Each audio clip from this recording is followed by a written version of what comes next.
जय हिंद। मैं दुर्गेश। स्वागत है आपका द जीएस रिसर्च सेंटर में। आज हम बात करने वाले हैं भारत के राष्ट्रपति यानी प्रेसिडेंट ऑफ इंडिया के बारे में। ये टॉपिक भारतीय संविधान का एक बहुत ही महत्वपूर्ण टॉपिक माना जाता है, क्योंकि यहाँ से परीक्षाओं में प्रश्न बहुत ज़्यादा पूछे जाते हैं। तो आप वीडियो को लास्ट तक ध्यान से ज़रूर देखिएगा। यकीनन आप वीडियो को देखने के बाद आपके कोई भी प्रश्न राष्ट्रपति से संबंधित नहीं फंसेंगे। तो आइए देखते हैं राष्ट्रपति। तो भारत में देखेंगे, भारत में दो प्रकार की सरकारें होती हैं। एक होती है केंद्र सरकार और एक होती है राज्य सरकार। जो राज्य में सरकार होती है उसको क्या कहेंगे? राज्य सरकार। और जो केंद्र में सरकार होती है उसको क्या कहेंगे? केंद्र सरकार कहेंगे या भारत सरकार कहेंगे। तो ये जो केंद्र सरकार होती है इसका सबसे बड़ा मुखिया कौन होता है? इसका मुखिया कौन होता है केंद्र सरकार का?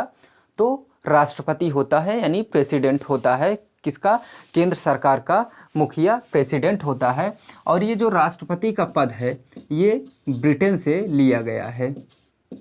कहाँ से? ब्रिटेन से। ये भी प्रश्न पूछा जाता है कि राष्ट्रपति का पद कहाँ से लिया गया है, तो ब्रिटेन से लिया गया है। अगर आप भारतीय संविधान के विदेशी स्रोत से संबंधित वीडियो नहीं देखे हैं तो लिंक में आपको दिया गया है, वहां से आप जाके भारतीय संविधान के विदेशी स्रोत देख लेंगे तो उसमें कहां से क्या चीज़ें ली गई हैं वो सारी चीज़ें भी मिल जाएंगी आपको। तो ये कहां से लिया गया है पद राष्ट्रपति का? ब्रिटेन से लिया गया है। और आप भारतीय संविधान पढ़ेंगे तो भारतीय संविधान के अनुच्छेद 52 में कहा गया है कि भारत का एक राष्ट्रपति होगा। यानी राष्ट्रपति के पद का प्राविधान भारतीय संविधान के किस अनुच्छेद में किया गया है? तो अनुच्छेद 52 में। इसी अनुच्छेद 52 में कहा गया है कि भारत का एक राष्ट्रपति होगा। किस अनुच्छेद में? अनुच्छेद 52 में। अनुच्छेद ध्यान देते हुए चलेंगे, कभी कभी अनुच्छेद से भी प्रश्न पूछे जाते हैं। और हमने बताया कि ये जो राष्ट्रपति होता है ये भारत का प्रथम नागरिक होता है, पहला नागरिक होता है। कहाँ का? भारत का पहला नागरिक होता है। कौन? राष्ट्रपति होता है। और राष्ट्रपति की योग्यताओं से भी संबंधित काफ़ी ज़्यादा प्रश्न पूछे जाते हैं। तो राष्ट्रपति के योग्यता से संबंधित अनुच्छेद कौन सा है? अनुच्छेद 58। आप भारतीय संविधान पढ़ेंगे तो अनुच्छेद 58 में किसका वर्णन किया गया है? राष्ट्रपति की योग्यता से संबंधित बातें बताई गई हैं कि राष्ट्रपति होने के लिए क्या क्या योग्यताएं होनी जरूरी हैं। तो देखेंगे भारत का राष्ट्रपति होने के लिए सबसे बड़ी योग्यता क्या जरूरी है? कि वो भारत का नागरिक हो। क्या हो? भारत का नागरिक हो। और इसकी आयु से भी प्रश्न काफ़ी ज़्यादा पूछे जाते हैं, कई बार पूछे भी गए हैं अलग अलग परीक्षाओं में कि भारत का राष्ट्रपति होने के लिए कितने वर्ष की उम्र पूरी होनी चाहिए। तो कितना ज़रूरी है? 35 वर्ष है। ये इम्पॉर्टेंट है, इसको टिक कर लीजिएगा। राष्ट्रपति की उम्र कितनी होनी चाहिए राष्ट्रपति बनने के लिए? तो 35 वर्ष की उम्र पूरी होनी चाहिए। और क्या होना चाहिए? किसी लाभ के पद पे ना हो। भारत का राष्ट्रपति जब चुना जाएगा तो वो किसी भी लाभ के पद पे ना हो। और एक महत्वपूर्ण योग्यता है कि लोकसभा का सदस्य होने की योग्यता रखता हो। जो भी राष्ट्रपति बनना चाहेगा उसको क्या क्या?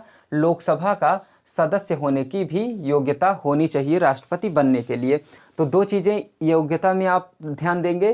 पहला कि 35 वर्ष की उम्र पूरी होनी चाहिए और लोकसभा का सदस्य होना जरूरी है। यहीं से ही प्रश्न पूछा जाता है, यही दो चीज़ें। बाकी सारी चीज़ें तो नॉर्मल है, ये तो हर जगह होती है। और क्या? पागल या दिवालिया भी नहीं होना चाहिए। पागल दिवालिया का मतलब क्या होता है? पागल का मतलब आप समझ रहे हैं, पागल यानी डिस्टर्ब हो जाए जिसका दिमाग। और दिवालिया उसको कहेंगे जैसे कोई बैंक से लोन ले ले और लोन ना दे पाए, वो हाथ खड़ा कर दे कि हम लोन नहीं अदा कर सकते, हम उस स्थिति में नहीं हैं। तो बैंक के पास जब कोई रास्ता नहीं रहता अपना पैसा वसूलने के लिए तो बैंक उसको दिवालिया घोषित कर देती है, यानी कि उसकी क्रेडिट खराब कर देती है कि ये विश्वास पात्र व्यक्ति नहीं है, इसको दिया नहीं जाना चाहिए, कुछ भी कोई भी सुविधा बैंक की तरफ से नहीं दी जाएगी। तो दिवालिया उसी को घोषित कर दिया जाता है। तो पागल और दिवालिया भी नहीं होना चाहिए। भारत का नागरिक होना चाहिए, 35 वर्ष की आयु पूरी होनी चाहिए, किसी लाभ के पद पे ना हो और लोकसभा का सदस्य होने की योग्यता रखता हो, तो वो भारत का राष्ट्रपति बनने के योग्य है। ठीक। तो यहाँ इसमें क्या क्या ध्यान देंगे? एक तो लोकसभा की सदस्य होने की योग्यता रखता हो और 35 वर्ष की आयु पूरी कर चुका हो। ये 2 चीज़ विशेष रूप से ध्यान देंगे कि यहीं से ही प्रश्न ज़्यादा बनते हैं। और अगला देखेंगे निर्वाचक मंडल। निर्वाचक मंडल का मतलब होता है कि भारत का जब राष्ट्रपति का चुनाव होता है तो उसमें चुनाव में शामिल कौन कौन होता है, कौन कौन उसको मत देता है, वोट देता है, तो उसी को क्या कहेंगे, निर्वाचक मंडल। जो भारत के राष्ट्रपति को वोट देंगे उन्हीं सबको मिला के क्या कहेंगे, निर्वाचक मंडल। तो निर्वाचक मंडल में कौन कौन शामिल होते हैं, यानी भारत के राष्ट्रपति के चुनाव में मत कौन कौन देते हैं, तो देखेंगे संसद के दोनों सदन यानी लोकसभा और राज्यसभा, और राज्यों की विधानसभा। क्या क्या, लोकसभा, राज्यसभा और विधानसभा। विधानसभा कहाँ पे होती है, विधानसभा राज्यों में होती है, और लोकसभा राज्यसभा कहाँ पे होती है, संसद में होती है। अगर आपको संसद, विधानमंडल, लोकसभा, राज्यसभा, विधानसभा, विधान परिषद, इन सारी चीज़ों से संबंधित एक बेसिक जानकारी की ज़रूरत हो तो लिंक डिस्क्रिप्शन में डाल दिया जाएगा, तो आप वहाँ से भी जा सकते हैं, या फिर प्लेलिस्ट में जाके सरकार के अंग से संबंधित वीडियो देख लेंगे तो एक ही वीडियो में हमने सारी चीज़ें बताई हुई हैं। तो देखेंगे भारत के निर्वाचक मंडल में कौन कौन, संसद के दोनों सदन यानी लोकसभा, राज्यसभा और विधानसभा। विधानसभा आप राज्य सरकार पढ़ेंगे तो जैसे केंद्र सरकार में संसद होती है ऐसे राज्यों में विधानमंडल होता है। तो संसद के में 3 लोग होते हैं, राष्ट्रपति, लोकसभा और राज्यसभा, और राज्यों का जो विधानमंडल होता है उसमें विधानसभा, विधान परिषद और राज्यपाल होते हैं। तो देख रहे हैं राष्ट्रपति के चुनाव में संसद के दोनों सदन यानी लोकसभा और राज्यसभा के सदस्य, और जो विधानमंडल होता है राज्यों में, तो राज्यों के विधानमंडल का एक सदन, कौन सा, विधानसभा। ये तीनों सदस्य, इन तीनों सदनों के सदस्य भाग लेते हैं। लेकिन सबसे खास बात ध्यान ये देना है, सभी निर्वाचित सदस्य राष्ट्रपति के चुनाव में भाग लेते हैं। कौन से, निर्वाचित सदस्य। यहाँ बहुत ही ज़्यादा कन्फ्यूजन हो जाता है, इसको बार बार इसको ध्यान दीजिएगा कि लोकसभा, राज्यसभा और विधानसभा के सभी निर्वाचित सदस्य राष्ट्रपति के चुनाव में भाग लेते हैं। लोकसभा, राज्यसभा और विधानसभा के सभी निर्वाचित सदस्य ही भाग लेते हैं राष्ट्रपति के चुनाव में। यहाँ पे आप अगर ध्यान नहीं देंगे तो ऑप्शन में बहुत कंफ्यूज करने वाला ऑप्शन बनाता है कि लोकसभा, राज्यसभा के सदस्य, लोकसभा, राज्यसभा के सभी निर्वाचित सदस्य, लोकसभा, राज्यसभा, विधानसभा के सभी निर्वाचित सदस्य, ऐसे करके कंफ्यूज कर देगा। तो लोकसभा, राज्यसभा और विधानसभा के सभी निर्वाचित सदस्य, आपको पता है लोकसभा और राज्यसभा में कुछ सदस्य मनोनीत करके भी जाते हैं। तो जो मनोनीत करके जाते हैं, जो डायरेक्ट चुने जाते हैं, जो चुनाव के माध्यम से नहीं जाते हैं, जो इलेक्ट करके नहीं जाते हैं, चुन के नहीं जाते हैं, वो राष्ट्रपति के चुनाव में भाग नहीं लेंगे। जो चुन के गए हुए हैं उन्हीं को ही अधिकार है राष्ट्रपति के चुनाव में मत देने का। तो लोकसभा, राज्यसभा और विधानसभा के सभी निर्वाचित सदस्य, इसको बार बार ध्यान देंगे कि निर्वाचित सदस्य भाग लेते हैं। और ये निर्वाचक मंडल का प्राविधान भारतीय संविधान के किस अनुच्छेद में है, तो अनुच्छेद 54 में निर्वाचक मंडल का प्राविधान किया गया है। यानी भारत के राष्ट्रपति के चुनाव में कौन कौन भाग लेंगे, इससे संबंधित अनुच्छेद कौन सा है, अनुच्छेद 54 है। और उसके आगे देखेंगे उम्मीदवारी, यानी भारत का राष्ट्रपति, ये तो योग्यताएं हैं कि ये योग्यता होनी चाहिए भारत का राष्ट्रपति होने के लिए, लेकिन चुनाव में खड़े होने से पहले उम्मीदवारी के लिए कौन उम्मीदवार होगा राष्ट्रपति का चुनाव लड़ने के लिए, उसके लिए क्या योग्यताएं होनी चाहिए, यानी उम्मीदवारी के लिए क्या क्या ज़रूरत है। तो देखेंगे 50 सांसदों का समर्थन होना चाहिए, और 50 सांसदों द्वारा लिखित रूप से प्रस्ताव पारित करके समर्थन दिया जाना चाहिए। कितना, 50 सांसदों द्वारा लिखित प्रस्ताव पारित करके समर्थन दिया जाना चाहिए, और 50 सांसदों का वैसे ही समर्थन कम से कम होना चाहिए। यानी टोटल कितने समर्थक होने चाहिए राष्ट्रपति के उम्मीदवारी के लिए, तो 100, यानी 100 समर्थक कम से कम राष्ट्रपति के होने चाहिए, तब वो चुनाव में खड़ा हो सकता है, चुनाव के लिए चुनाव में भाग ले सकता है। ठीक, तो उम्मीदवारी में 50 सांसदों द्वारा लिखित प्रस्ताव पारित किया जाना चाहिए, यानी लिखित रूप से देना चाहिए, और 50 सांसद वैसे ही होने चाहिए। ठीक, उम्मीदवारी के लिए। और निर्वाचन रीति, यहाँ से भी बहुत प्रश्न पूछता है कि निर्वाचन रीति, भारत के राष्ट्रपति का चुनाव किस विधि से होता है, किस प्रणाली से होता है, क्या सिस्टम होता है भारत के राष्ट्रपति के चुनाव का। तो भारत के राष्ट्रपति का जो चुनाव होता है वो आनुपातिक प्रतिनिधित्व प्रणाली के एकल संक्रमणी मत द्वारा होता है। कैसे? आनुपातिक प्रतिनिधित्व प्रणाली के एकल संक्रमणी मत के द्वारा भारत के राष्ट्रपति का निर्वाचन होता है, यानी चुनाव होता है। ये एकल संक्रमणी मत यानी आनुपातिक प्रतिनिधित्व प्रणाली के एकल संक्रमणी मत, ये एक प्रकार की ऐसी व्यवस्था है जैसे मेरिट बनाई जाती है, या कभी कभी आप एग्ज़ाम के लिए जब फॉर्म भरने जाते हैं तो उसमें पोस्ट प्रेफरेंस मांगता है कि आप सबसे पहले किसको प्रेफर कर रहे हैं, फिर किसको प्रेफर कर रहे हैं, इसी टाइप से एक ऑर्डर में मांगता है। तो लास्ट में सबका मिला लिया जाता है कि किसको लोग ज़्यादा सपोर्ट कर रहे हैं, उसी को राष्ट्रपति बना दिया जाता है। जैसे यानी इसमें जो मत दिया जाता है राष्ट्रपति के चुनाव में, आनुपातिक प्रतिनिधित्व प्रणाली के एकल संक्रमणी मत के प्राविधान में जो चुनाव देने की प्रक्रिया है उसमें एक मेरिट बना ली जाती है। यानी जो जैसे आप परीक्षा का फॉर्म भरते समय पोस्ट प्रेफरेंस देते हैं, उसी प्रकार से जो चुनाव में जितने सदस्य रहेंगे, सदस्य सभी को मत देंगे, तो एक क्रम से मत देंगे। अगर 5 सदस्य हैं चुनाव में तो 5वें नंबर पे किसको रखना है, चौथे नंबर पे किसको दे रहे हैं, तीसरे नंबर पे, दूसरे, पहले नंबर पे। यानी आपको अगर 5 को चुनना हो तो सबसे पहले किसको प्रेफर करेंगे, दूसरे नंबर पे, तीसरे नंबर पे। इसी प्रकार से ये चुनाव होता है। जो आनुपातिक प्रतिनिधित्व प्रणाली का एकल संक्रमणी मत की जो व्यवस्था है, ये इसी प्रकार से चुनाव की एक व्यवस्था है जिसमें सबको चुनाव में सबको वोट दिया जाता है, लेकिन एक ऑर्डर में दिया जाता है, सबको वरीयता के क्रम में दिया जाता है। और ये जो चुनाव होता है राष्ट्रपति का, ये अप्रत्यक्ष चुनाव होता है। कैसा? अप्रत्यक्ष चुनाव यानी अप्रत्यक्ष निर्वाचन होता है। अप्रत्यक्ष किसको कहेंगे? अप्रत्यक्ष उसको कहेंगे जिसको जनता डायरेक्ट नहीं चुनती, उसको क्या कहेंगे? अप्रत्यक्ष। यानी चुना तो जाता है, इलेक्शन तो, निर्वाचन तो होता है, उसका निर्वाचित तो किया जाता है, लेकिन जनता द्वारा डायरेक्ट निर्वाचित ना किया जाए तो उसको क्या कहेंगे? अप्रत्यक्ष चुनाव कहेंगे। जैसे संसद को हम क्या करते हैं, चुनते हैं, डायरेक्ट जनता जाके वोट देती है, तो वो क्या हुआ? प्रत्यक्ष इलेक्शन हुआ। ग्राम प्रधान का चुनाव होता है तो आप वोट जाके देते हैं, वो प्रत्यक्ष चुनाव हुआ। इस प्रकार के जो चुनाव होते हैं, विधायक का जो चुनाव होता है क्या होता है? प्रत्यक्ष चुनाव होता है। लेकिन आप जब राष्ट्रपति पढ़ रहे हैं तो देख रहे हैं यहाँ पे अप्रत्यक्ष की बात कर रहा है। अप्रत्यक्ष का मतलब इस चुनाव में वो लोग भाग लेंगे जिसको जनता ने चुना हुआ है, वो हमारा नेता चुनेगा। जिसको हमने नेता चुना है वो पुनः हमारा नेता चुनेगा, अब हमको चुनने का अधिकार नहीं है। तो क्या होगा? अप्रत्यक्ष चुनाव।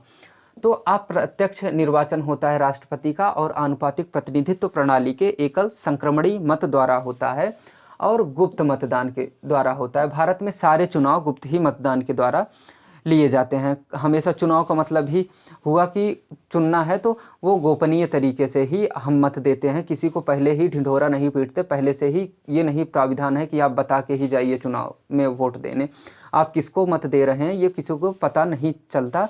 इसी को क्या कहेंगे? गुप्त मतदान। तो निर्वाचन की रीति कैसी है?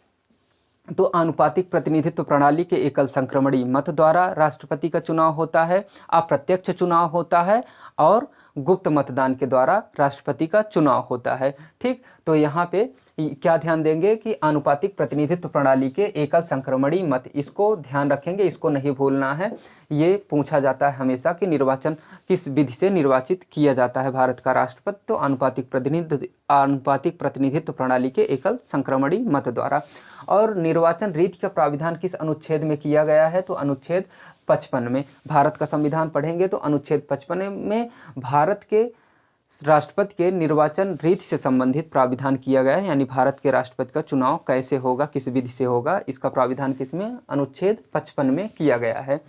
और जमानत राशि, आपको पता है जब कोई भी चुनाव होता है तो उसमें एक जमानत राशि निर्धारित की जाती है चुनाव से पहले, कि कुछ आप पैसा जमा करते हैं, यानी अपनी जमानत उसी को कहते हैं, जो पैसा जमा किया जाता है उसी को जमानत कहते हैं। यानी राशि यानी पैसा होता है, तो जमानत राशि।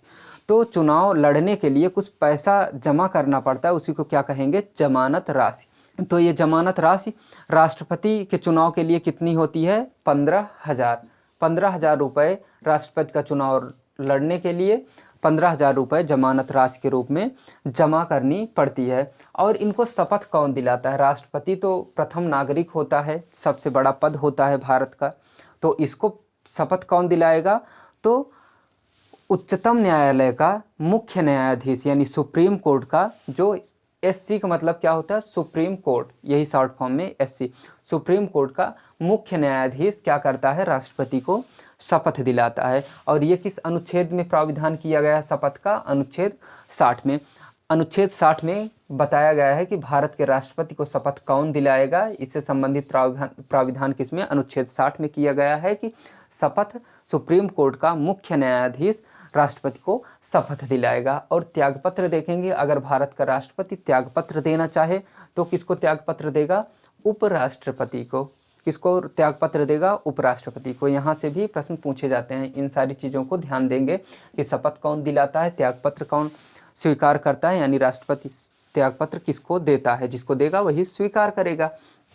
और देखेंगे राष्ट्रपति का कार्यकाल कितना होता है, ये तो आपको पता ही होगा कि 5 वर्ष होता है। भारत के राष्ट्रपति का कार्यकाल कितना होता है? 5 वर्ष होता है। और राष्ट्रपति के कार्यकाल से संबंधित अनुच्छेद कौन सा है? अनुच्छेद 56। भारतीय संविधान के अनुच्छेद 56 में भारत के राष्ट्रपति के कार्यकाल से संबंधित प्राविधान किया गया है, यानी भारत का राष्ट्रपति 5 वर्ष तक पद पे रहेगा। ये किस अनुच्छेद में कहा गया है? अनुच्छेद 56 में कहा गया है।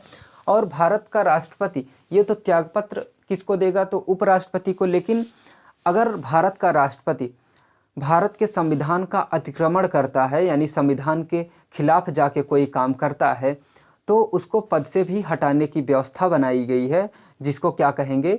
पदच्युत करना, यानी पद से हटाना। और इसी को क्या कहते हैं? महाभियोग। महाभियोग की प्रक्रिया, यानी राष्ट्रपति को हटाने की जो प्रक्रिया है उसको क्या कहते हैं?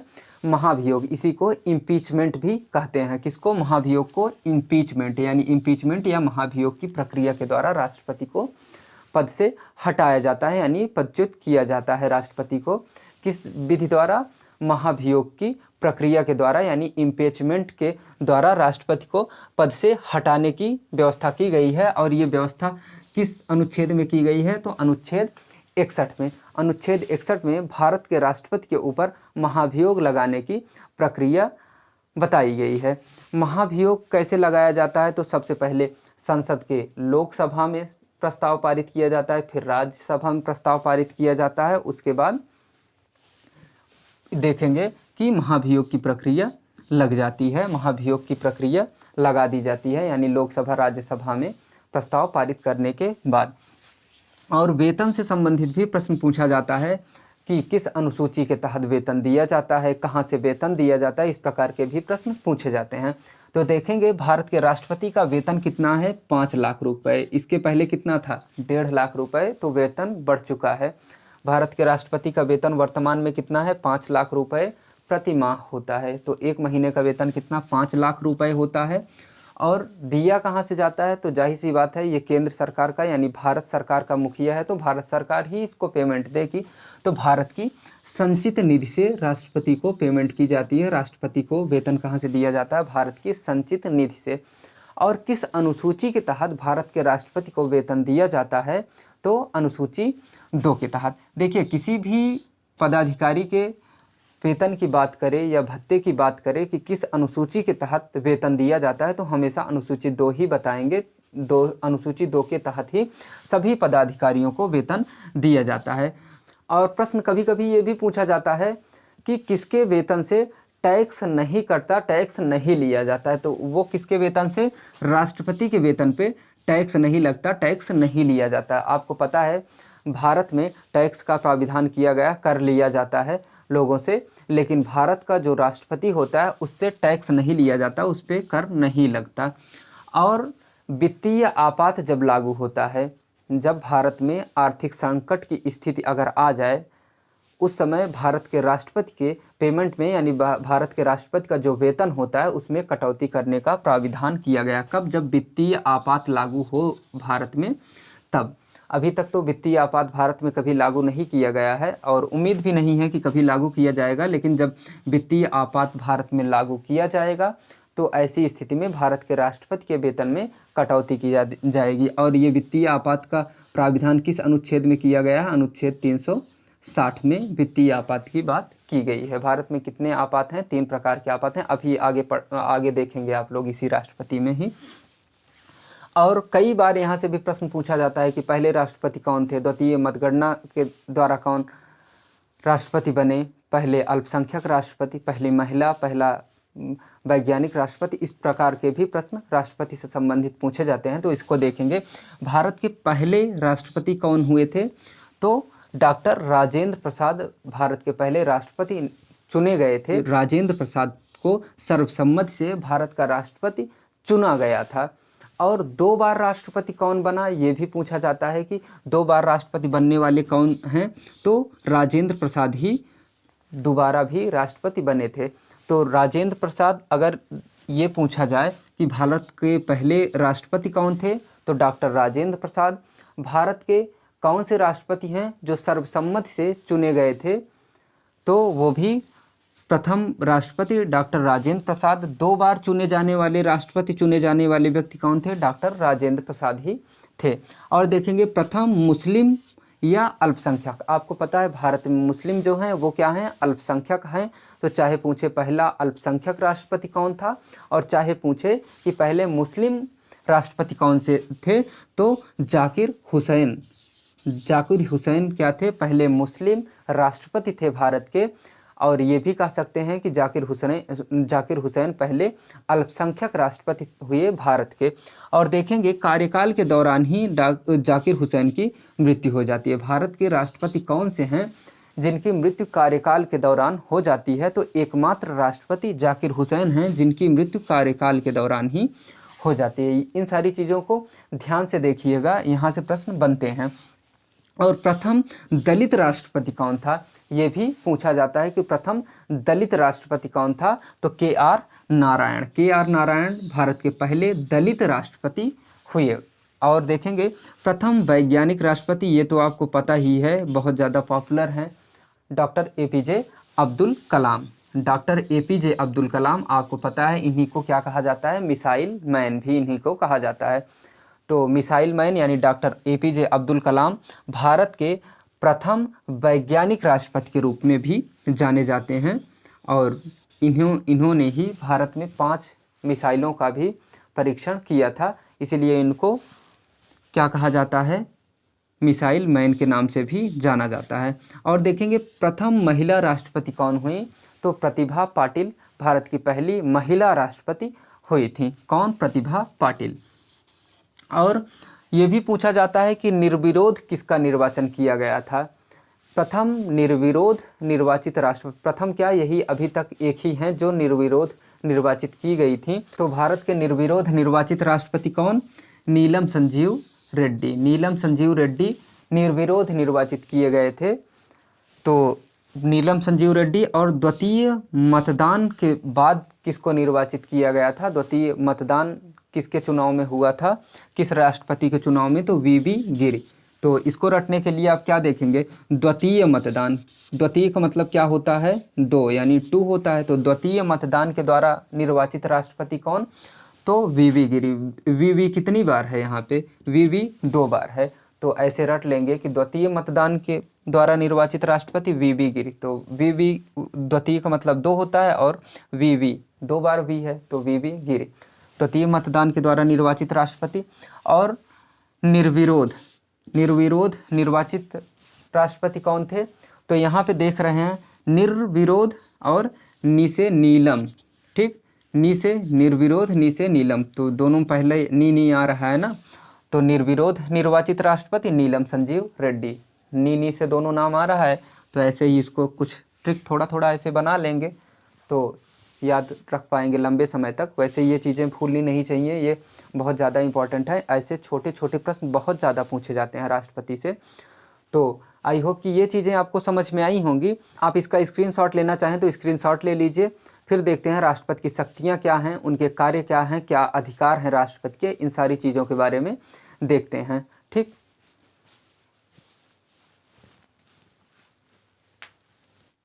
तो आइए देखते हैं भारत के राष्ट्रपति के कार्य, शक्तियाँ या अधिकार के बारे में। चाहे भारत के राष्ट्रपति का कार्य कहें, चाहे शक्ति कहें, चाहे अधिकार, तीनों चीज़ें एक ही हैं।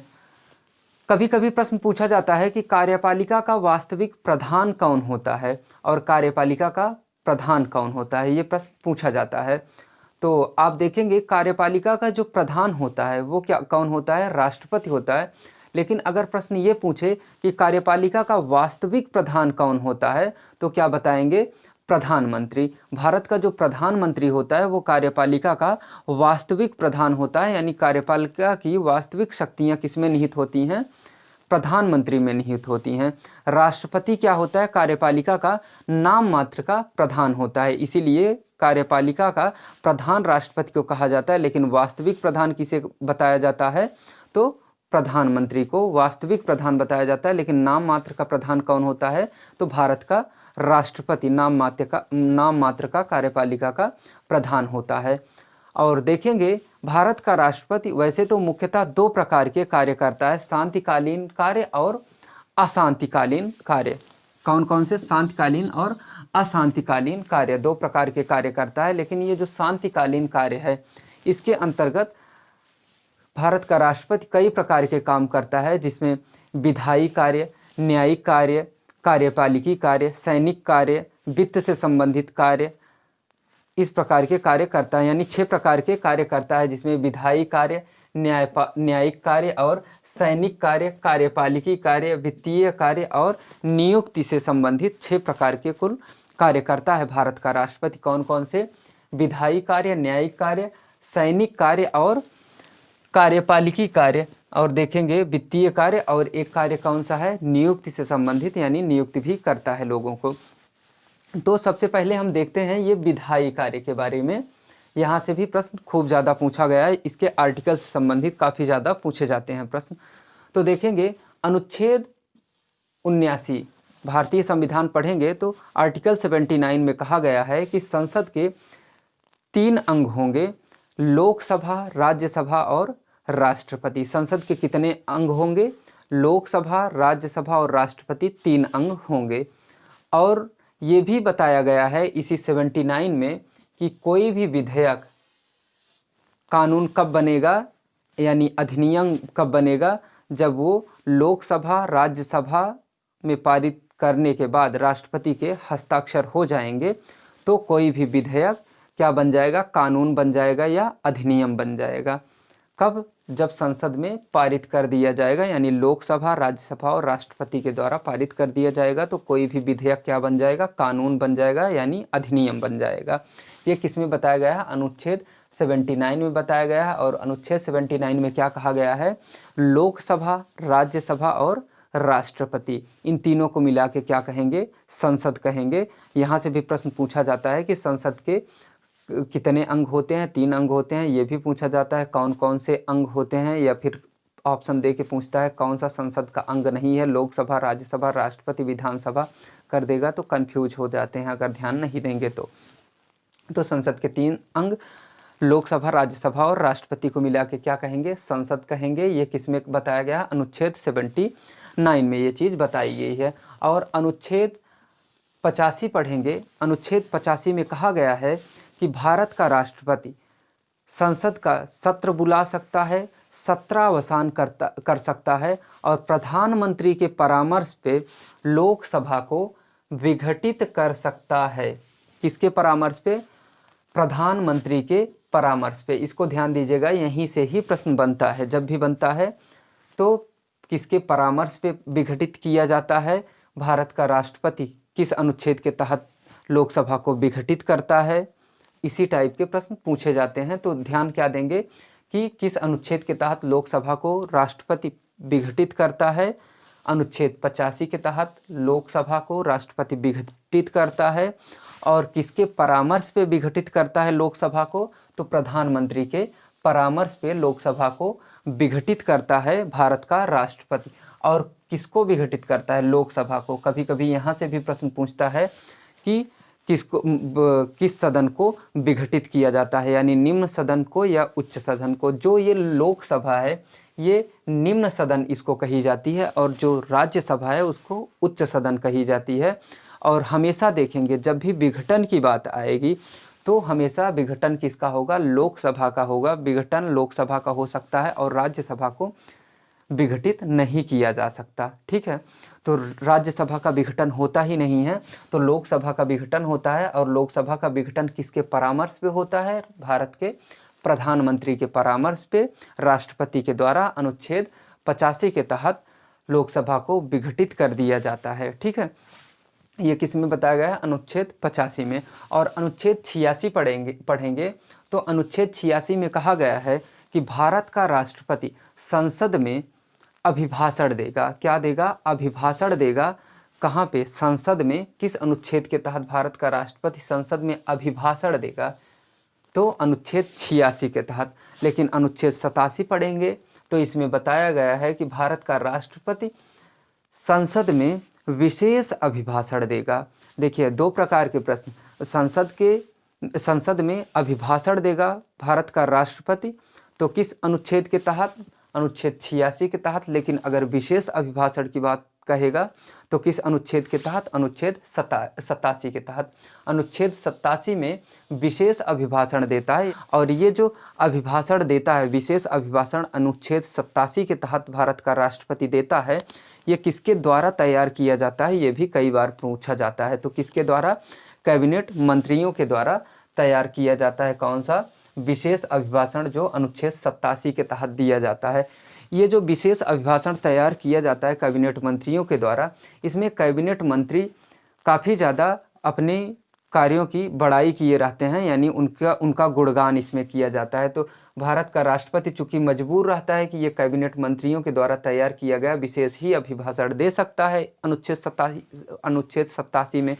अनुच्छेद 87 के तहत जब देना होता है तो इसमें भारत का राष्ट्रपति कोई संशोधन नहीं करता, जैसे वो लोग गुणगान करवाते हैं अभिभाषण में, वैसे भारत के राष्ट्रपति करते हैं। ये किसमें, अनुच्छेद 87 में। ये चूंकि कैबिनेट मंत्री जो अभिभाषण तैयार करते हैं संसद में बोलने के लिए, इसमें ये लोग अपनी बड़ाई करवाते हैं कि इन्होंने क्या कार्य किया, ये अपने कार्यों से संबंधित बढ़ा चढ़ा के चीज़ों को तैयार करके राष्ट्रपति से प्रस्तुत करवाते हैं, भाषण दिलवाते हैं। और जो ये 86 में अभिभाषण दिया जाता है, ये राष्ट्रपति स्वयं के द्वारा देता है, यानी अपनी इच्छा के अनुसार, अपने इच्छा के अनुरूप देता है अभिभाषण। ये किसमें, अनुच्छेद 86 के तहत। तो यहाँ पे ध्यान देंगे कि अनुच्छेद 86 में अभिभाषण देता है, अपने मन से देता है, और अनुच्छेद 87 में कैबिनेट मंत्रियों द्वारा तैयार किया गया विशेष अभिभाषण देता है। तो यहाँ पे भी कन्फ्यूजन होता है, इसको भी अंतर समझते हुए चलेंगे।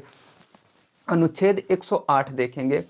अनुच्छेद 108 में कहा गया है कि लोकसभा और राज्यसभा में यदि किसी विधेयक पे विवाद उत्पन्न हो जाए तो भारत का राष्ट्रपति अनुच्छेद 108 के तहत लोकसभा और राज्यसभा का संयुक्त अधिवेशन बुला सकता है।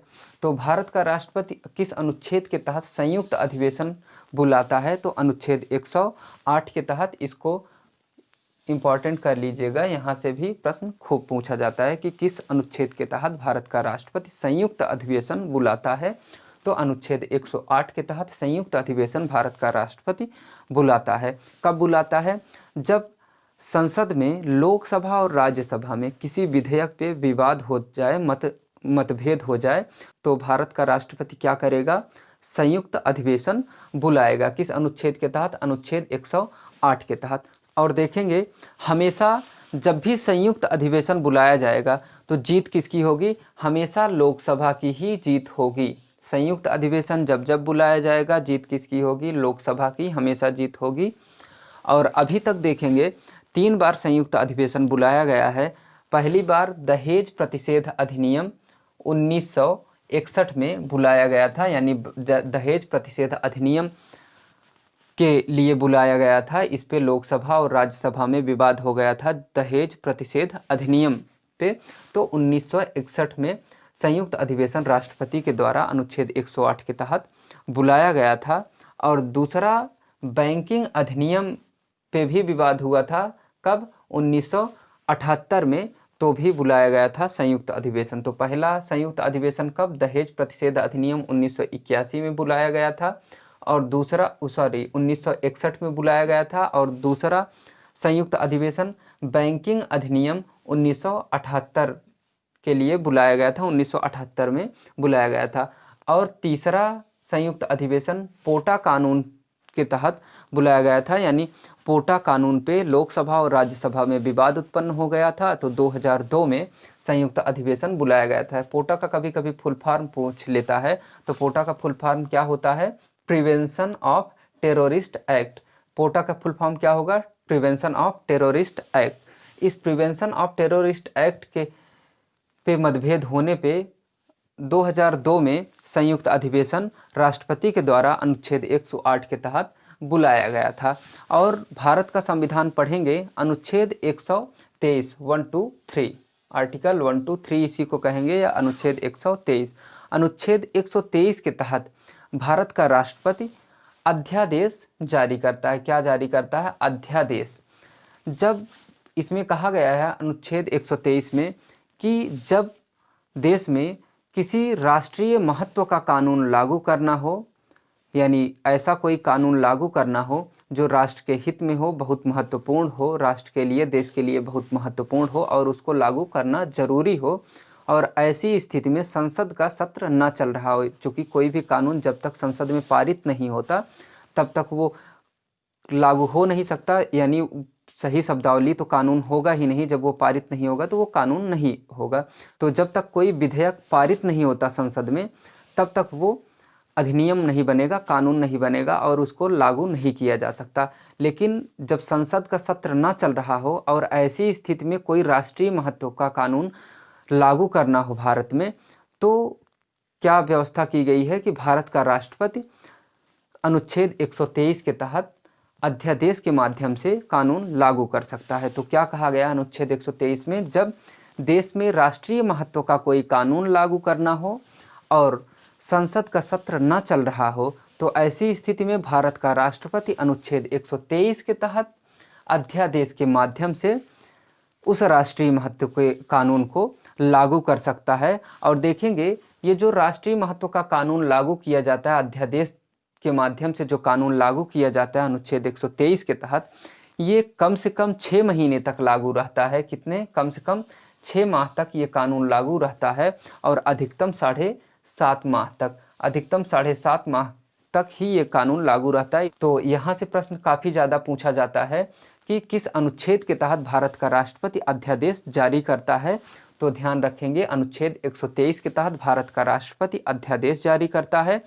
और अध्यादेश कम से कम कितने माह तक लागू रहता है, कितने समय तक लागू रहता है? तो 6 महीने तक। ये बहुत ज़्यादा इंपॉर्टेंट है, ये बहुत कई परीक्षाओं में पूछा गया है कि अध्यादेश कम से कम कितने समय तक लागू रहता है। तो कितने समय तक? 6 महीने तक अध्यादेश लागू रहता है। और कितने समय तक अधिकतम लागू रहता है? तो 7.5 माह तक अधिकतम अध्यादेश लागू रहता है। और अगला अनुच्छेद देखेंगे, अनुच्छेद 111।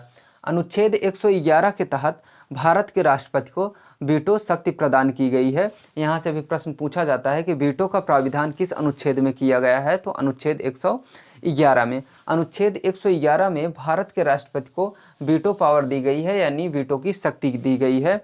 और भारत के राष्ट्रपति को 3 प्रकार की वीटो शक्ति दी गई है, यानी भारत का राष्ट्रपति 3 प्रकार की वीटो शक्ति का प्रयोग कर सकता है। कौन कौन सी 3? पूर्ण वीटो, निलंबनकारी वीटो और जेबी वीटो। इसी जेबी वीटो को पॉकेट वीटो भी कहते हैं। फिर से देखेंगे कौन कौन से 3 वीटो? पूर्ण वीटो, निलंबनकारी वीटो और जेबी वीटो। ये जो पूर्ण वीटो है, क्या है पूर्ण वीटो? इसको क्या कहेंगे? Absolute veto. और ये जो निलंबनकारी वीटो है, इसको क्या कहेंगे? Suspensive veto. और ये जो जेबी वीटो है, इसको क्या कहेंगे? Pocket veto. जेब का मतलब क्या होता है? पॉकेट होता ही है। और निलंबन का मतलब सस्पेंसिव वीटो, निलंबनकारी वीटो यानी सस्पेंसिव वीटो, पूर्ण वीटो यानी अब्सोल्यूट वीटो। तो 3 प्रकार की वीटो शक्तियां भारत के राष्ट्रपति को दी गई हैं, यानी भारत का राष्ट्रपति अनुच्छेद 111 के तहत 3 प्रकार के वीटो का प्रयोग कर सकता है, पूर्ण वीटो, निलंबनकारी वीटो और जेबी वीटो। तो सबसे पहले पूर्ण वीटो देखते हैं। जब कोई विधेयक लोकसभा में पारित कर दिया जाए, उसके बाद राज्यसभा में भी पारित कर दिया जाए, और फिर लास्ट में राष्ट्रपति की अनुमति के लिए, राष्ट्रपति के सिग्नेचर के लिए राष्ट्रपति के पास भेजा जाए और राष्ट्रपति उसे सिग्नेचर ना करे यानी अस्वीकार कर दे यानी रिजेक्ट कर दे, तो क्या कहेंगे, राष्ट्रपति ने पूर्ण वीटो का प्रयोग किया है। देखिए कोई भी विधेयक है, कानून कब बनेगा, अधिनियम कब बनेगा, जब लोकसभा में वो विधेयक पारित हो जाए, राज्यसभा में भी पारित हो जाए, उसके बाद राष्ट्रपति भी उस पर हस्ताक्षर कर दे यानी अनुमति दे दे, तो वो विधेयक क्या हो जाता है, अधिनियम बन जाता है यानी कानून बन जाता है। और यही प्रक्रिया जब चलती है जिसमें लोकसभा में विधेयक पारित हो जाए और राज्यसभा में भी पारित हो जाए, लेकिन राष्ट्रपति उस पर अनुमति न दे, राष्ट्रपति उसको रिजेक्ट कर दे, तो क्या कहेंगे, राष्ट्रपति ने पूर्ण वीटो का प्रयोग किया है यानी पूरी तरह से राष्ट्रपति ने उसको अस्वीकार कर दिया, पूरी तरह से रिजेक्ट कर दिया, तो क्या होगा, पूर्ण वीटो कहेंगे।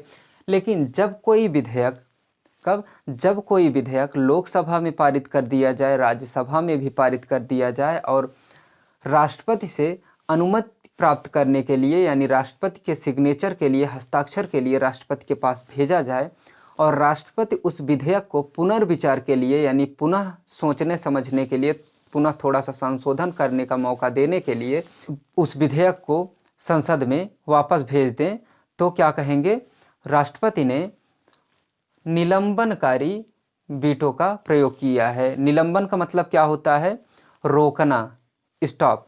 क्या करते हैं, निलंबन का मतलब क्या होता है, रोकना।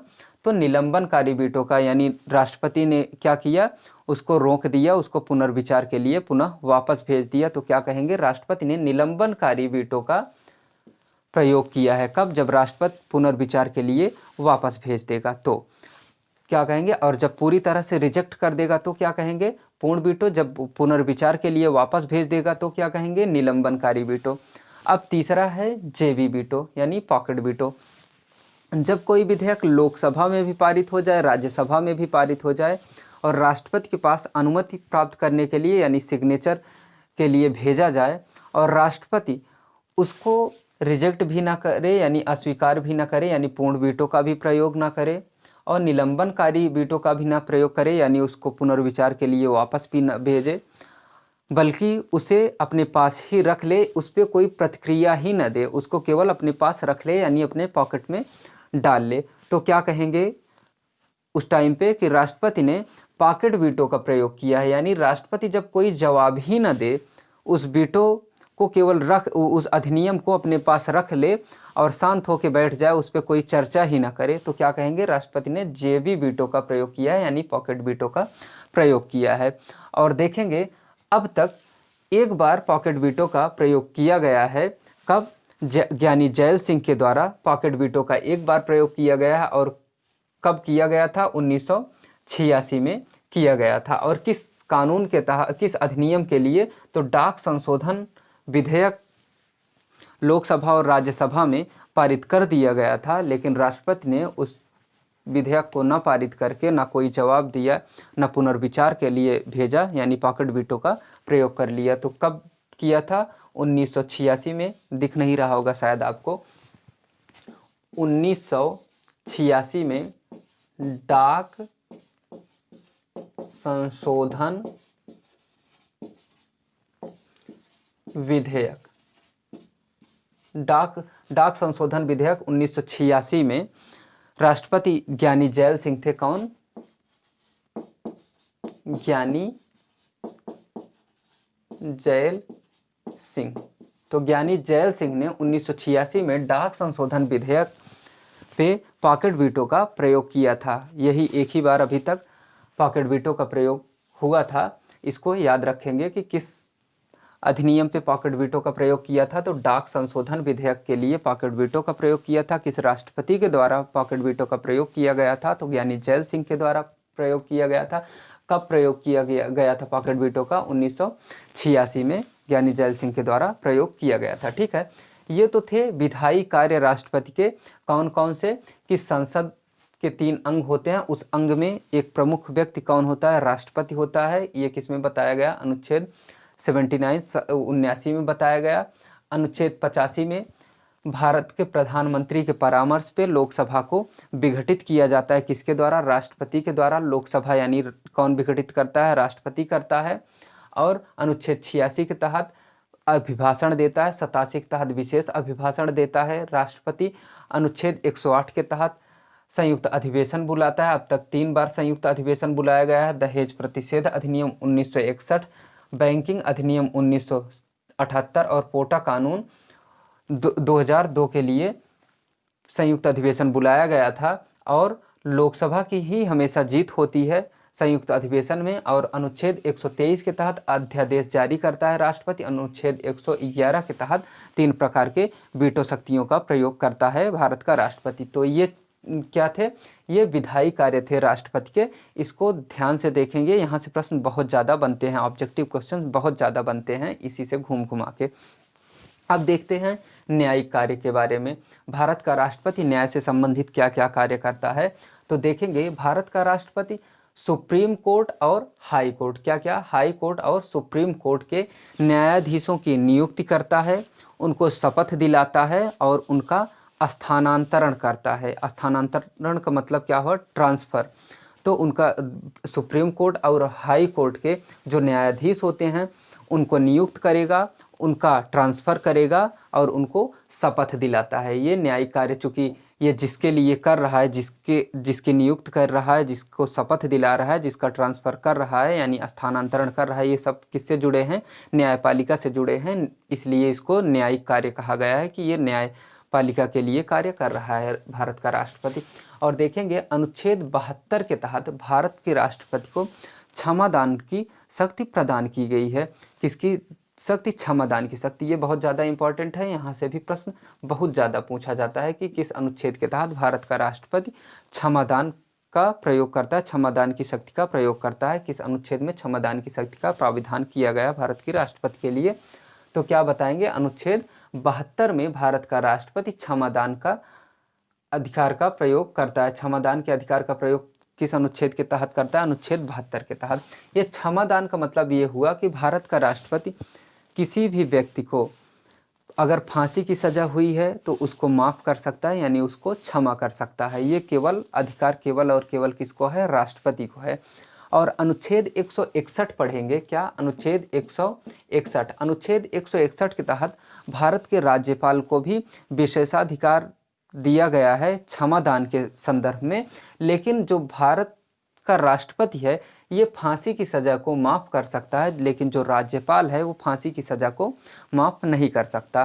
तो क्या क्या और क्या क्या कर सकता है क्षमादान के तहत, अनुच्छेद 72 के तहत भारत का राष्ट्रपति? तो सबसे पहली बात तो फांसी की सज़ा को माफ़ कर सकता है भारत का राष्ट्रपति। एकमात्र व्यक्ति है जो फांसी की सज़ा को माफ़ कर सकता है। अदरवाइज न्यायाधीश स्वयं भी फांसी की सज़ा देने के बाद उसको माफ़ नहीं कर सकते। ठीक है, तो कौन माफ़ कर सकता है? केवल राष्ट्रपति माफ़ कर सकता है। और राष्ट्रपति कठोर कारावास को, किसी को कठोर कारावास हो गई है तो उसको सरल कारावास में बदल सकता है। दीर्घ कारावास को लघु कारावास में बदल सकता है, यानी किसी को आजीवन कारावास की सज़ा दी गई है तो उसको लघु कारावास में उसको कहते हैं कि 2 साल ही इसको सज़ा दे के छोड़ देनी है तो उसको हो जाएगा।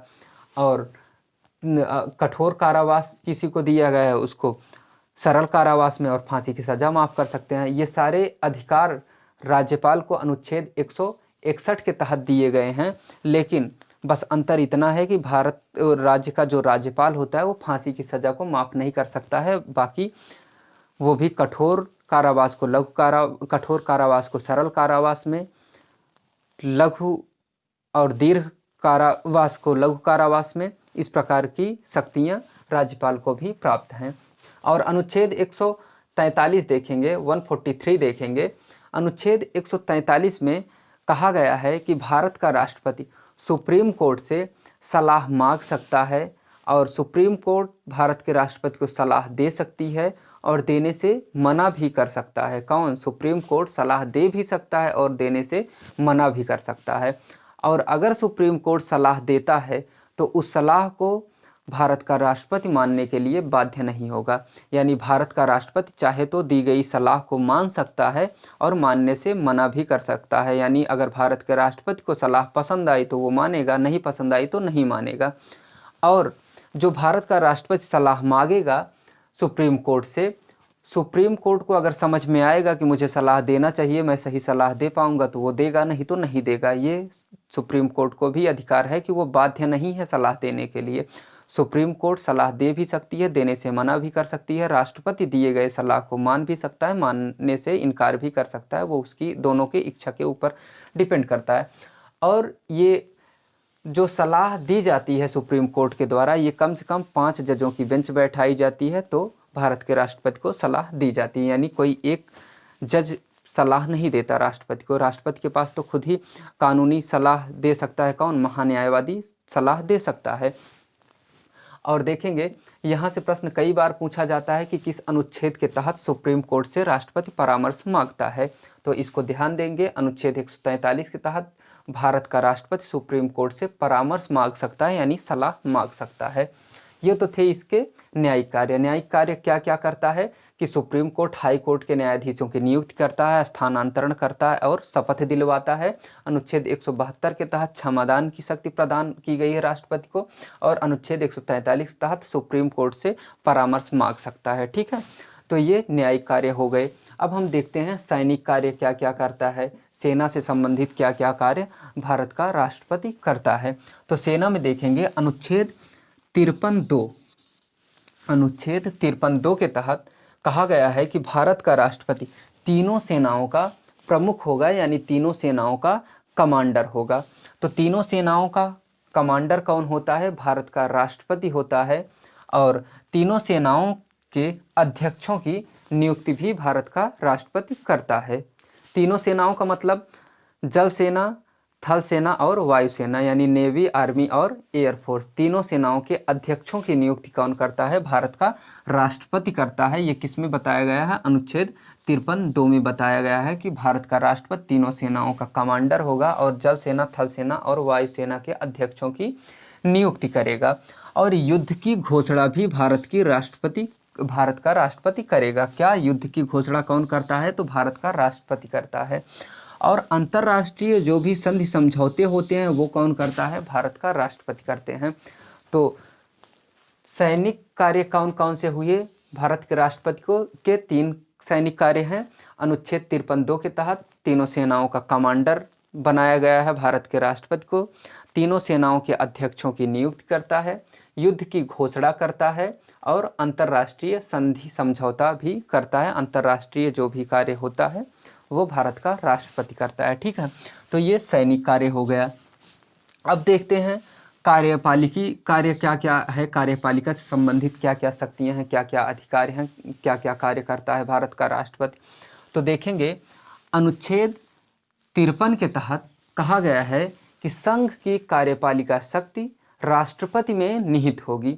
और हमने अभी आपको बताया कि कार्यपालिका का प्रधान कौन होता है?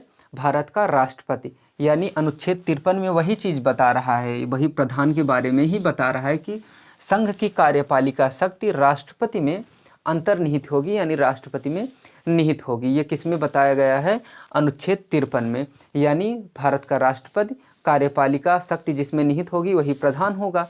तो अनुच्छेद 53 के तहत संघ की कार्यपालिका शक्ति राष्ट्रपति में निहित होगी। और उसके आगे कहा गया है कि राष्ट्रपति स्वयं या अपने अधीनस्थों के माध्यम से शासन व प्रशासन करेगा। किसके माध्यम से? अपने अधीनस्थों के माध्यम से। अनुच्छेद 53 में क्या कहा गया?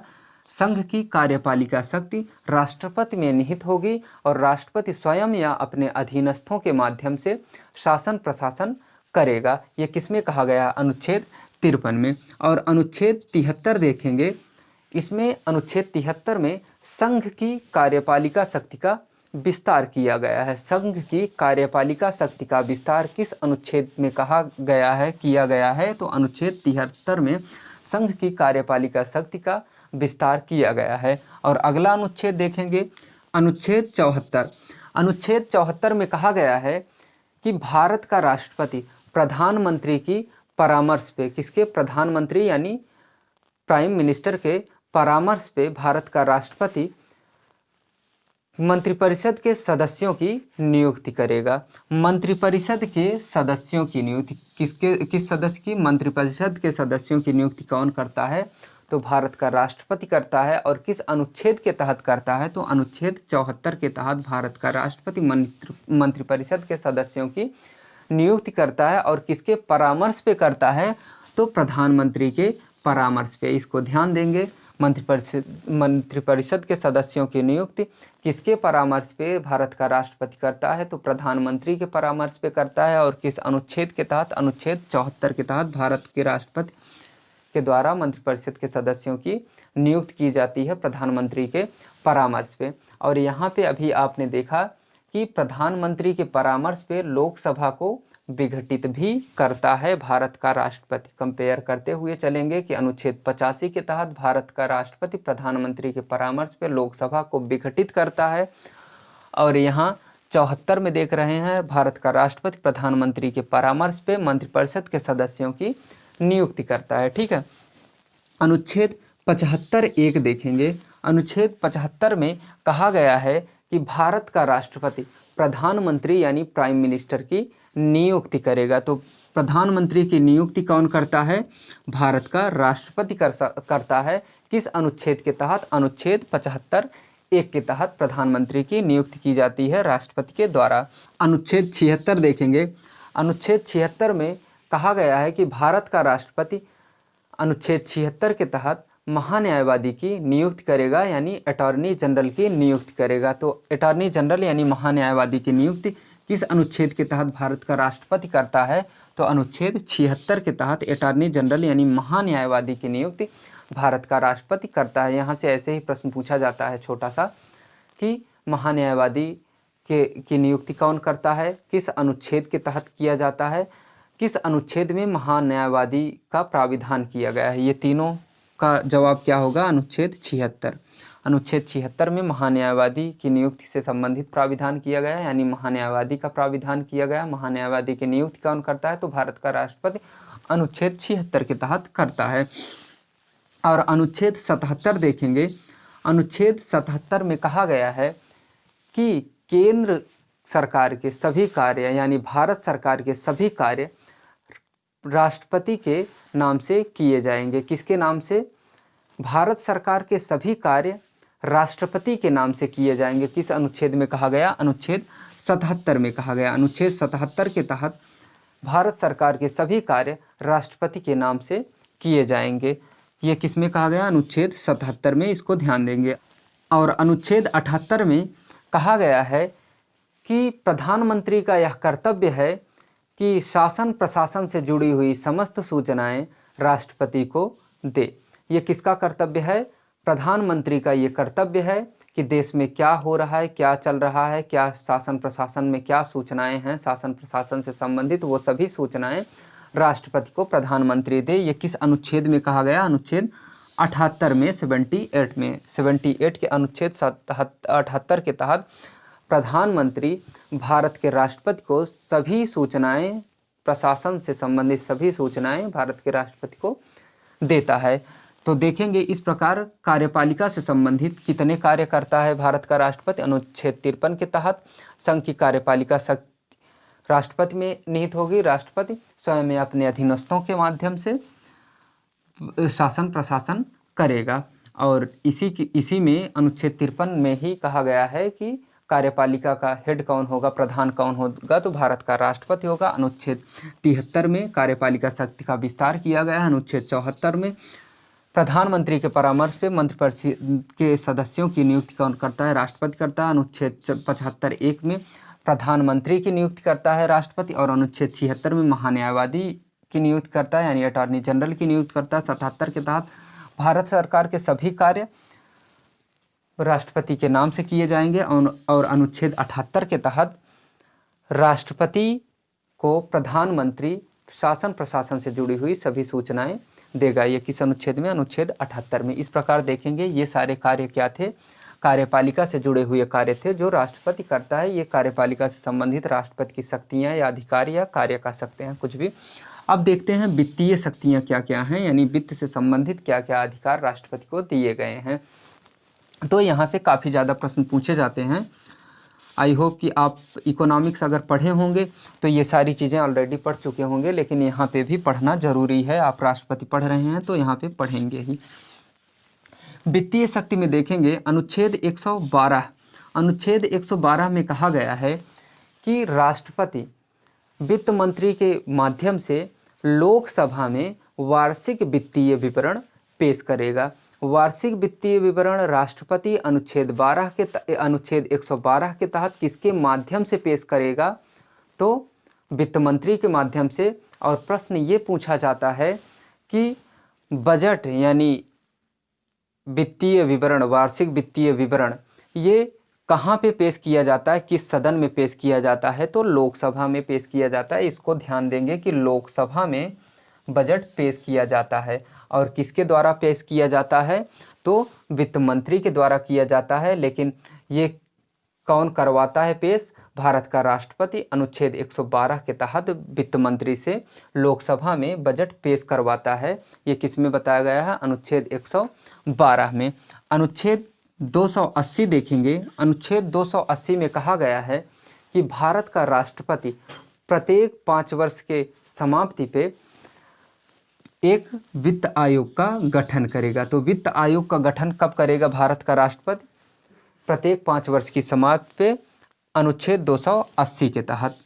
और अगला अनुच्छेद देखेंगे अनुच्छेद 151(1). अनुच्छेद 151(1) में कहा गया है कि CAG यानी कंट्रोलर ऑडिटर ऑफ CAG यानी कंट्रोलर ऑडिटर जनरल यानी नियंत्रक एवं महालेखा परीक्षक, इसी को नियंत्रक एवं महालेखा परीक्षक कहते हैं। तो केंद्रीय लेखाओं की जांच करता है CAG यानी नियंत्रक एवं महालेखा परीक्षक, केंद्रीय वित्तीय लेखाओं की जांच करता है। और धन विधेयक देखेंगे। धन विधेयक और वित्त विधेयक हमेशा लोकसभा में राष्ट्रपति के पूर्व अनुमति से ही लाया जाता है। तो इसका आप स्क्रीनशॉट लेना चाहें तो स्क्रीनशॉट ले लीजिए, फिर इसके आगे देखते हैं। आइए अब हम देखते हैं राष्ट्रपति का अगला कार्य, नियुक्ति संबंधी कार्य। अभी तक हमने 5 कार्य पढ़ा, ये छठा कार्य क्या है, अंतिम कार्य क्या करता है? शांतिकालीन अधिकार के अंतर्गत, शांतिकालीन कार्य के अंतर्गत नियुक्ति संबंधी कार्य। तो इसमें देखेंगे भारत का राष्ट्रपति जितने भी मंत्री होते हैं सभी मंत्रियों को नियुक्त करता है। जितने भी मंत्री का मतलब जो केंद्र सरकार के मंत्री होते हैं, केंद्र सरकार के अधीन, उन सभी मंत्रियों की नियुक्ति कौन करता है? भारत के राष्ट्रपति करते हैं। चाहे वो गृह मंत्री हो, रक्षा मंत्री हो, कपड़ा मंत्री हो, विदेश मंत्री हो, जो भी मंत्री होंगे इन सभी मंत्रियों की नियुक्ति कौन करेगा? भारत का राष्ट्रपति करेगा। और जितने भी अध्यक्ष हैं केंद्रीय स्तर के, उन सब की भी नियुक्ति भारत का राष्ट्रपति करता है। चाहे इसरो के अध्यक्ष हों, चाहे CBC के अध्यक्ष हों, चाहे RBI के गवर्नर हों, सभी की नियुक्ति कौन करेगा? भारत के राष्ट्रपति करेंगे। यानी केंद्रीय स्तर के जितने भी मंत्री हैं, जितने भी अध्यक्ष हैं, उन सब की नियुक्ति कौन करता है? भारत के राष्ट्रपति करते हैं। तो ये नियुक्ति संबंधी कार्य हो गया भारत के राष्ट्रपति का। अब हम देखते हैं अशांतिकालीन स्थितियों में भारत का राष्ट्रपति क्या क्या काम करता है। अभी तक हमने क्या देखा कि शांतिकालीन कार्य यानी शांतिकालीन अधिकार क्या क्या थे भारत के राष्ट्रपति के, यानी शांतिकालीन शक्तियाँ क्या क्या थीं। अब देखते हैं अशांतिकालीन क्या क्या अधिकार हैं, शक्तियाँ हैं, या क्या अशांतिकालीन कार्य करता है भारत का राष्ट्रपति। तो देखेंगे भारत का राष्ट्रपति अशांतिकालीन अधिकार के अंतर्गत राष्ट्रीय आपात लागू करता है और राष्ट्रपति शासन लागू करता है और वित्तीय आपात लागू करता है। कौन कौन से? राष्ट्रपति शासन, राष्ट्रीय आपात और वित्तीय आपात लागू करता है। ये जो राष्ट्रीय आपात है, राष्ट्रीय आपात कहाँ से लिया गया है? जर्मनी के संविधान से लिया गया है। और ये जो राष्ट्रपति शासन है ये कहाँ से लिया गया है? कनाडा के संविधान से। और वित्तीय आपात कहाँ से लिया गया है? अमेरिका के संविधान से। यहाँ से भी प्रश्न बहुत पूछा जाता है कि वित्तीय आपात कहाँ के संविधान से लिया गया है, राष्ट्रीय आपात कहाँ के संविधान से लिया गया है, कनाडा के संविधान से कौन सा आपातकालीन उपबंध लिया गया है। इस प्रकार के प्रश्न पूछे जाते हैं। तो देखते हैं सबसे पहले राष्ट्रीय आपात। ये राष्ट्रीय आपात को क्या कहेंगे? नेशनल इमरजेंसी भी कहते हैं। ये जो राष्ट्रीय आपात है कब लागू किया जाता है? ये भारत के राष्ट्रपति के द्वारा तब लागू किया जाएगा जब भारत पे किसी बाहरी देश का आक्रमण हो जाए, या भारत में गृह युद्ध छिड़ जाए, या सशस्त्र सैनिक विद्रोह हो जाए। क्या? या तो भारत पे किसी बाहरी देश का आक्रमण हो जाए, सशस्त्र सैनिक विद्रोह हो जाए, या गृह युद्ध छिड़ जाए। तो क्या होगा? भारत का राष्ट्रपति संसद की सहमति से अनुच्छेद 352 के तहत राष्ट्रीय आपात लागू कर सकता है संपूर्ण देश में। क्या लागू कर सकता है? संपूर्ण देश में राष्ट्रीय आपात। राष्ट्रीय आपात का उपबंध प्राविधान किस अनुच्छेद में किया गया? अनुच्छेद 352 में किया गया है। तो राष्ट्रीय आपात भारत का राष्ट्रपति संसद की सहमति से लगा सकता है अनुच्छेद 352 के तहत। और देखेंगे भारत में अब तक 3 बार राष्ट्रीय आपात लागू किया जा चुका है। पहली बार भारत चीन युद्ध के दौरान 26 अक्टूबर 1962 को, आपको पता है भारत चीन युद्ध हुआ था, और इस भारत चीन युद्ध के दौरान 26 अक्टूबर 1962 को राष्ट्रीय आपात लागू किया गया था। और उस समय भारत के प्रधानमंत्री कौन थे? जवाहरलाल नेहरू। और राष्ट्रपति कौन थे? डॉक्टर सर्वपल्ली राधाकृष्णन। तो डॉक्टर सर्वपल्ली राधाकृष्णन और प्रधानमंत्री जवाहरलाल नेहरू के नेतृत्व में ये पहला राष्ट्रीय आपात 26 अक्टूबर 1962 को भारत चीन युद्ध के दौरान लगाया गया था। और दूसरी बार राष्ट्रीय आपात कब लागू किया गया था? भारत पाक युद्ध, यानी भारत पाकिस्तान के बीच युद्ध हुआ था, और किसको लेके? बांग्लादेश को लेके। तो उस युद्ध में बांग्लादेश भी शामिल हो गया था। तो भारत पाकिस्तान और बांग्लादेश का युद्ध हुआ था, और इस युद्ध के दौरान भी राष्ट्रीय आपात लागू किया गया था। और ये युद्ध कब हुआ था? 1971 में। 3 दिसंबर 1971 को भारत पाकिस्तान और बांग्लादेश युद्ध के दौरान राष्ट्रीय आपात लागू किया गया था। और उस दौरान भारत के प्रधानमंत्री इंदिरा गांधी और राष्ट्रपति वीवी गिरी अभी आपने पढ़ा कि द्वितीय मतगणना के दौरान नियुक्त किए गए थे, निर्वाचित किए गए थे राष्ट्रपति। तो वीवी गिरी और इंदिरा गांधी दूसरी बार जब राष्ट्रीय आपात लागू हुआ उस समय थे। और तीसरी बार अशांति के आधार पे, तीसरी और अंतिम बार अशांति के आधार पे भारत में राष्ट्रीय आपात लागू किया गया था। और ये कब लागू किया गया था? 25-26 जून 1975 को। ठीक, जून 1975 को तीसरी बार किस आधार पे लागू किया गया था? तो अशांति के आधार पे राष्ट्रीय आपात लागू किया गया था। इसको देखेंगे, यहीं से प्रश्न ज़्यादा पूछता है कि अशांति के आधार पे कब लागू किया गया था राष्ट्रीय आपात। ठीक, तो अशांति के आधार पे जून 1975 में राष्ट्रीय आपात लागू किया गया था। लेकिन अशांति के आधार पे यही राष्ट्रीय आपात लागू होने के बाद 44वां संविधान संशोधन 1978 में होता है। और इस 1978 में जो 44वां संविधान संशोधन अधिनियम पारित होता है, उसमें ये प्राविधान किया जाता है कि अब देश में कभी भी अशांति के आधार पर राष्ट्रीय आपात लागू नहीं किया जाएगा। क्या प्राविधान किया जाता है कि अशांति के आधार पर भारत में अब राष्ट्रीय आपात लागू नहीं किया जाएगा, बल्कि उसके स्थान पे यदि सशस्त्र सैनिक विद्रोह हो जाए तो भारत का राष्ट्रपति संसद की सहमति से राष्ट्रीय आपात लागू कर सकता है। ये किस में प्राविधान किया गया? 44वां संविधान संशोधन अधिनियम 1978 में ये प्राविधान किया गया कि अशांति के आधार पे राष्ट्रीय आपात लागू नहीं किया जाएगा, बल्कि उसके स्थान पे सशस्त्र सैनिक विद्रोह होने पे राष्ट्रीय आपात लागू किया जा सकता है। और इसी 44वां संविधान संशोधन अधिनियम में एक प्राविधान और जोड़ा गया कि राष्ट्रीय आपात वाद्य योग्य होगा। वाद्य योग्य, ठीक, वाद्य योग्य। राष्ट्रीय आपात वाद्य योग्य होगा, यानी जस्टिसिएबल होगा। जस्टिसिएबल यानी वाद्य योग्य उसको कहेंगे जो न्यायालय के द्वारा लागू करवाया जाए, उसको क्या कहेंगे? वाद्य योग्य कहेंगे। तो 44वां संविधान संशोधन अधिनियम के द्वारा प्राविधान किया गया कि राष्ट्रीय आपात अशांति के आधार पर नहीं लागू किया जाएगा, बल्कि उसके स्थान पे सशस्त्र सैनिक विद्रोह होने पे राष्ट्रीय आपात लागू किया जा सकता है। और राष्ट्रीय आपात वाद्य योग्य होगा। और इसी 44वां संविधान संशोधन अधिनियम में अनुच्छेद 352 जोड़ा गया। देखिए 352 में राष्ट्रीय आपात का उपबंध किया गया था, लेकिन एक प्राविधान उसमें जोड़ना था, इसलिए एक खंड बढ़ा दिया गया, 352 बनाया गया। और अनुच्छेद 352 में कहा गया कि कैबिनेट मंत्रियों के लिखित प्रस्ताव पे भारत का राष्ट्रपति राष्ट्रीय आपात लागू कर सकता है देश में। किसके लिखित परामर्श पे, किसके लिखित प्रस्ताव पे? कैबिनेट मंत्रियों के लिखित प्रस्ताव पे भारत का राष्ट्रपति राष्ट्रीय आपात लागू कर सकता है 352 के तहत। ये किस संविधान संशोधन के द्वारा ये जोड़ा गया? तो 44वां संविधान संशोधन अधिनियम 1978 के द्वारा अनुच्छेद 352(2) जोड़ दिया गया। अब हम अगला देखते हैं, ये राष्ट्रीय आपात राष्ट्रपति शासन। राष्ट्रपति शासन को क्या कहेंगे? President rule. ये राष्ट्रपति शासन तब लागू किया जाता है जब राज्य में या देश में संवैधानिक तंत्र विफल हो जाता है।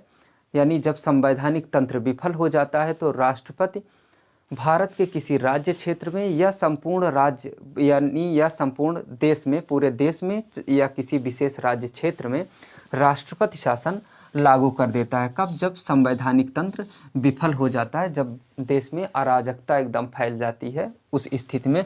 और राष्ट्रीय आपात का उपबंध किस अनुच्छेद में किया गया है? प्राविधान किस अनुच्छेद में किया गया है? तो अनुच्छेद 356 में किया गया है। और राष्ट्रपति शासन का प्राविधान अनुच्छेद 56 में जो किया गया है, ये कहाँ से राष्ट्रपति शासन का प्राविधान लिया गया है? तो कनाडा के संविधान से राष्ट्रपति शासन का प्राविधान कनाडा के संविधान से लिया गया है और इसका उपबंध 356 अनुच्छेद में किया गया। अनुच्छेद 356 में राष्ट्रपति शासन का प्राविधान किया गया है।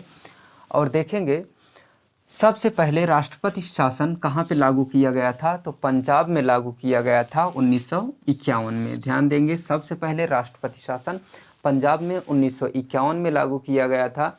और सबसे अधिक समय तक राष्ट्रपति शासन भी पंजाब में ही 5 वर्षों तक लागू किया गया था। ये कब से कब तक 5 वर्षों तक?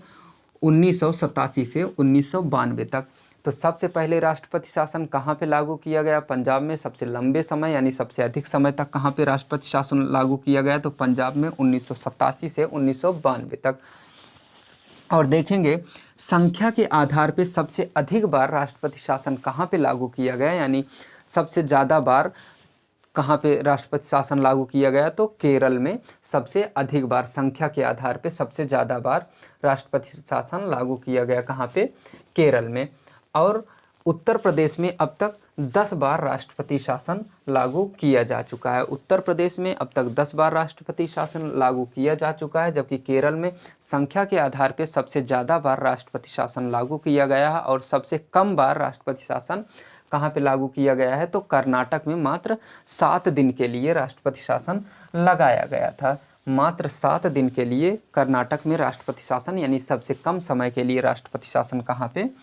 तो कर्नाटक में लगाया गया था। और देखेंगे इसी 44वें संविधान संशोधन अधिनियम 1978 के द्वारा, कब? 44वें संविधान संशोधन अधिनियम 1978 के द्वारा इस राष्ट्रपति शासन को भी वाद्य योग्य बना दिया गया। आप देख रहे हैं 44वां संविधान संशोधन द्वारा राष्ट्रीय आपात को वाद्य योग्य बनाया गया। और इसी 44वें संविधान संशोधन में ही प्राविधान क्या किया गया कि राष्ट्रपति शासन को भी वाद्य योग्य बना दिया गया, यानी राष्ट्रपति शासन न्यायालय के द्वारा लागू करवाया जा सकता है। ठीक, ये हो गया राष्ट्रपति शासन। और अब देखते हैं वित्तीय आपात। वित्तीय आपात यानी फिनेंशियल इमरजेंसी। ठीक, फिनेंशियल इमरजेंसी यानी वित्तीय आपात। वित्तीय आपात का प्राविधान कहाँ से लिया गया है? अमेरिका के संविधान से लिया गया है। और अनुच्छेद 360 में वित्तीय आपात का प्राविधान किया गया है। और वित्तीय आपात तब लागू किया जाएगा जब भारत की आर्थिक साख कमज़ोर हो जाए या देश में मंदी आ जाए, इस प्रकार की, यानी अर्थ से संबंधित जब जटिल परिस्थितियां आ जाएंगी, एकदम विषम परिस्थिति आ जाएगी, उस स्थिति में भारत का राष्ट्रपति अनुच्छेद 360 के तहत वित्तीय आपात लागू कर सकता है। और अब तक देखेंगे भारत में कभी भी वित्तीय आपात लागू नहीं किया गया है और संभावना भी यही है कि भारत में कभी भी वित्तीय आपात लागू नहीं किया जाएगा। तो आज की वीडियो बस यहीं तक। मिलते हैं अगली वीडियो में एक नए टॉपिक के साथ। अगर वीडियो आपको पसंद आए तो वीडियो को लाइक करें और अपने दोस्तों के साथ शेयर करें और वीडियो को सब्सक्राइब करना ना भूलें। वीडियो को सब्सक्राइब ज़रूर करें। Thank you.